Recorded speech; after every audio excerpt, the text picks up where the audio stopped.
नमस्कार, मैं हूं निकिता और आप देख रहे हैं सत्यहिंदी.com। चलिए एक नजर डालते हैं अब तक की सुर्खियों पर।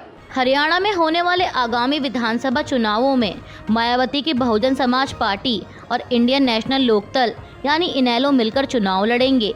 बसपा प्रमुख मायावती ने सोशल मीडिया प्लेटफॉर्म एक्स पर इसकी जानकारी दी। उन्होंने लिखा कि दोनों पार्टियों के बीच सीट शेयरिंग पर सहमति बन गई है। बसपा 37 सीटों पर और इनेलो 53 विधानसभा सीटों पर अपने प्रत्याशी उतारेगी। मायावती ने बताया कि आज चंडीगढ़ में प्रेस वार्ता से पहले मेरे आवास पर बीएसपी के राष्ट्रीय संयोजक आकाश आनंद और इनेलो के प्रधान महासचिव अभय सिंह चौटाला के बीच गठबंधन को लेकर बैठक हुई थी। वहीं चंडीगढ़ में प्रेस वार्ता के दौरान गठबंधन की घोषणा करते हुए आकाश आनंद ने कहा कि इनेलो और बसपा गठबंधन के मुख्यमंत्री पद के उम्मीदवार चौधरी अभय सिंह चौटाला होंगे।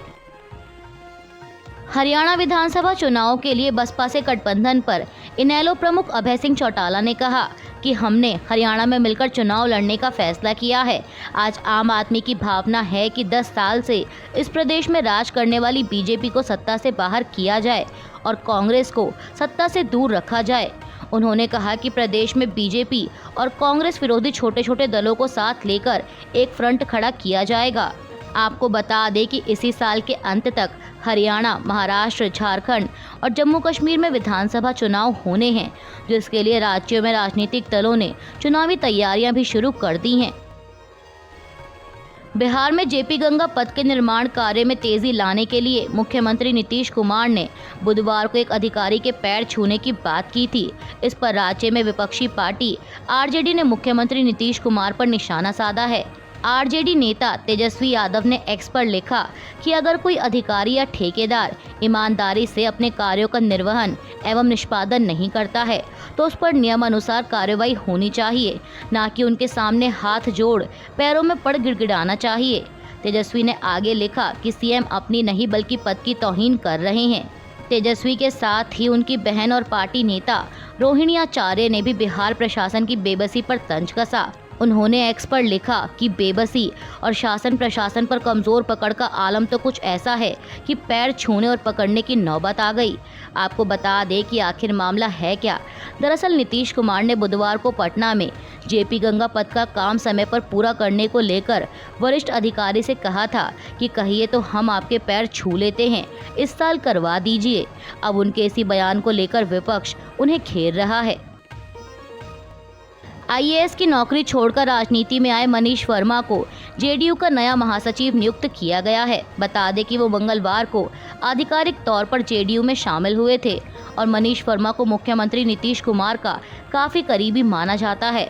अब इस बीच एक और खबर सुर्खियों में बनी हुई है कि कुर्मी जाति से आने वाले मनीष को नीतीश के उत्तराधिकारी के तौर पर भी देखा जा रहा है। मीडिया रिपोर्ट्स के मुताबिक मनीष वर्मा बिना किसी पद के ही पिछले 1 साल से जेडीयू की संगठनात्मक गतिविधियों में लगे हुए थे। वे जेडीयू के लोकसभा चुनाव अभियान में भी सक्रिय रूप से शामिल हुए। उन्होंने उन सभी 16 लोकसभा सीटों का लगातार दौरा किया जहां से जेडीयू चुनावी मैदान में थी। मनीष ओडिशा कैडर के 2000 बैच के अधिकारी थे। ओडिशा में उन्होंने माओवाद प्रभावित मलकानगिरी सहित ओडिशा के 3 जिलों में कलेक्टर के रूप में काम किया और वह 2012 में बिहार कैडर में चले आए थे।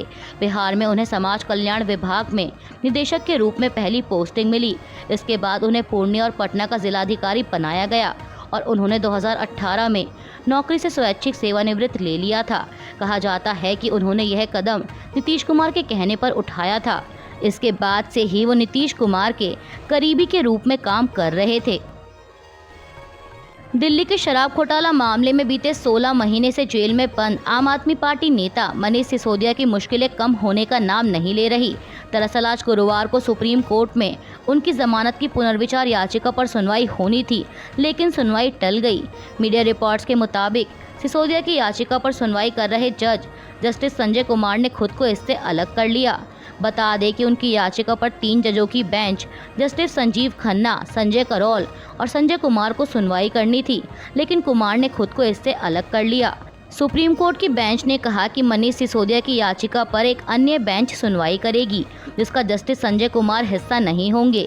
जैसे ही अदालत में मामले की सुनवाई शुरू हुई, वैसे ही जस्टिस खन्ना ने कहा कि हमारे भाई को कुछ परेशानी है, वह निजी कारणों से इस मामले को नहीं सुनना चाहते। इस पर आम आदमी पार्टी की तरफ से पेश हुए वरिष्ठ अधिवक्ता अभिषेक मनु सिंघवी ने बेंच से गुजारिश की कि इस मामले पर तत्काल सुनवाई की जाए। इस पर सुप्रीम कोर्ट ने कहा कि एक अन्य बेंच 15 जुलाई को जमानत याचिका पर सुनवाई करेगी। कर्नाटक के वाल्मीकि कॉरपोरेशन स्कैम मामले में ईडी ने आज गुरुवार तड़के कांग्रेस विधायकों बी नागेंद्र और बासनगौड़ा दत्ताल की संपत्तियों समेत कई जगहों पर छापेमारी की। वाल्मीकि कॉरपोरेशन स्कैम के मामले में अधिकारियों समेत कांग्रेस के 2 विधायकों की संपत्तियों पर ईडी की छापेमारी को कर्नाटक के उप मुख्यमंत्री डीके शिवकुमार ने अनुचित बताया है।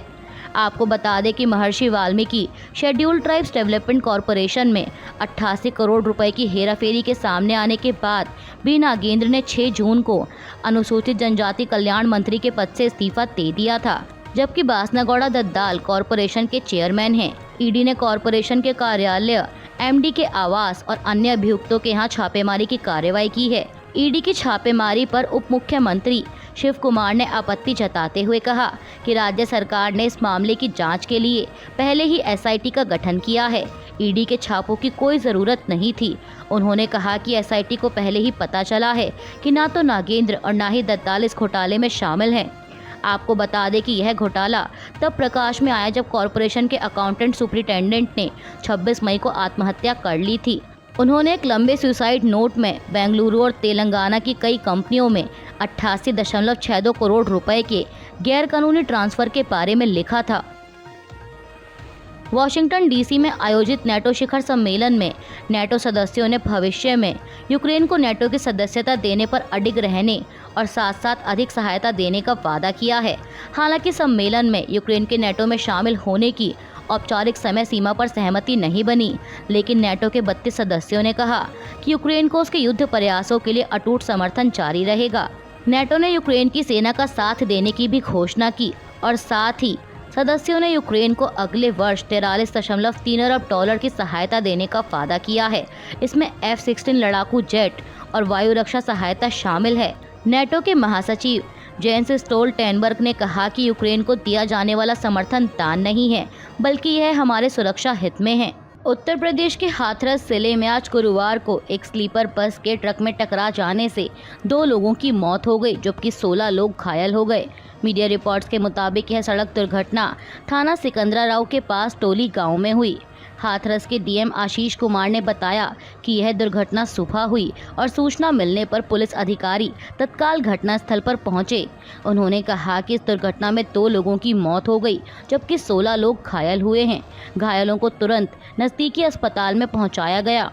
आपको बता दें कि इससे एक दिन पहले ही यानी कल बुधवार को लखनऊ आगरा एक्सप्रेसवे पर बिहार से आ रही एक स्लीपर बस की एक दूध टैंकर से टक्कर हो गई थी, जिसमें 18 लोगों की मौत हो गई और 19 लोग घायल हुए थे। 2025 आईसीसी चैंपियंस ट्रॉफी के लिए भारतीय क्रिकेट टीम के पाकिस्तान जाने की संभावना नहीं है। समाचार एजेंसी एएनआई की एक रिपोर्ट के मुताबिक बीसीसीआई के सूत्रों ने बताया कि बीसीसीआई आईसीसी से दुबई या श्रीलंका में मैच आयोजित करने के लिए कहेगा। अब भारतीय टीम के आईसीसी चैंपियंस ट्रॉफी के लिए पाकिस्तान ना जाने की संभावनाओं पर नेशनल कॉन्फ्रेंस के नेता उमर अब्दुल्ला ने कहा कि यह कौन सी नई बात है। काफ़ी सालों से दोनों देशों ने द्विपक्षीय श्रृंखला नहीं खेली है। टूर्नामेंट के लिए ना जाना बीसीसीआई का अपना फैसला है। मैंने हमेशा कहा है कि इन दोनों देशों में बेहतर रिश्ते कायम करना सिर्फ हमारे देश की जिम्मेदारी नहीं है। अगर बेहतर रिश्ते बनाने हैं तो इसमें पाकिस्तान की भी जिम्मेदारी बनती है। इस तरह के हमले जो हो रहे हैं वह नहीं होने चाहिए। जिस तरह का माहौल है वह नहीं होना चाहिए। पाकिस्तान को भी इसमें अपनी भूमिका निभानी होगी, जिससे दोनों देशों के रिश्ते बेहतर हों। महाराष्ट्र विधानसभा का मॉनसून सत्र चल रहा है। इस बीच आज गुरुवार को विपक्ष यानी महाविकास अघाड़ी के नेताओं ने राज्य सरकार पर भ्रष्ट होने का आरोप लगाते हुए मुंबई में विधान भवन की सीढ़ियों पर हाथों में बैनर लेकर विरोध प्रदर्शन किया। उत्तर प्रदेश में भाजपा के सहयोगी दलों के 2 विधायकों के खिलाफ गैर जमानती वारंट जारी हुआ है। सुबह सपा विधायक पेदीराम और निषाद पार्टी विधायक विपुल दुबे के खिलाफ लखनऊ की स्पेशल गैंगस्टर कोर्ट ने ये गैर जमानती वारंट जारी किया है। कोर्ट ने जिस मामले में वारंट जारी किया है वह फरवरी 2006 के रेलवे की ग्रुप डी परीक्षा के पेपर लीक से जुड़ा है। इस मामले में कोर्ट ने सुबह सपा विधायक पेदीराम और निषाद पार्टी विधायक विपुल दुबे समेत 19 लोगों के खिलाफ गैर जमानती वारंट जारी किया है। एबीपी की एक रिपोर्ट के मुताबिक रेलवे की ग्रुप डी की परीक्षा से एक दिन पहले ही सुबह सपा विधायक बेदीराम से पेपर बरामद हुआ था। इस मामले में स्पेशल टास्क फोर्स ने बेदीराम और विपुल दुबे समेत 16 लोगों को गिरफ्तार कर जेल भेजा था। अमेरिका में होने वाले 2024 राष्ट्रपति चुनावों में डेमोक्रेटिक पार्टी की उम्मीदवारी से हटने के लिए राष्ट्रपति जो बाइडेन पर दबाव पड़ रहा है। इसके लिए दबाव डालने वालों की लिस्ट में ताज़ा नाम है डेमोक्रेट फंड रेजर और हॉलीवुड शख्सियत जॉर्ज क्लूनी का। उन्होंने न्यूयॉर्क टाइम्स में एक आर्टिकल लिखकर बाइडेन से रेस से बाहर होने की अपील की। उन्होंने लिखा कि 3 हफ्ते पहले एक फंडरेजर कार्यक्रम में वो बाइडेन से मिले थे। उन्होंने कहा कि वो 2010 के बाइडेन नहीं लगे, यहाँ तक कि 2020 के बाइडेन भी नहीं लगे। इसके साथ ही क्लूनी ने चेतावनी दी है कि बाइडेन की उम्मीदवारी के साथ डेमोक्रेट यह चुनाव नहीं जीत सकते। आपको बता दें कि इससे पहले पूर्व हाउस स्पीकर नैन्सी पेलोसी ने भी 81 साल के बाइडेन की उम्मीदवारी पर सवाल खड़े किए थे। इसके अलावा वर्मोंट से अमेरिकी सीनेटर पीटर वेल्स ने वॉशिंगटन पोस्ट अखबार में आर्टिकल लिखकर बाइडेन से देश हित में उम्मीदवारी छोड़ने की अपील की थी।